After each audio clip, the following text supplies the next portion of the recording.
Kami sudah berupaya agar jalan itu bebas dari PKL, dari depan, dari masjid Oman sampai di depan pintu utama. Kami sudah berupaya untuk bebas dari PKL agar pengunjung PKL leluasa. Hari ke-1, ke-2, dan ke-3 clear. Hari ke-4 ada sedikit, biasalah, dinamika. Ya, silakan teman-teman tanyakan ke pihak kampung.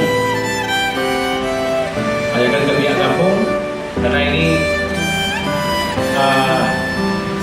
ada permintaan dari pihak struktur kampung dan pemuda setempat. Oleh karena itu, ya silakan gali informasi di alam. Dan kami tidak mau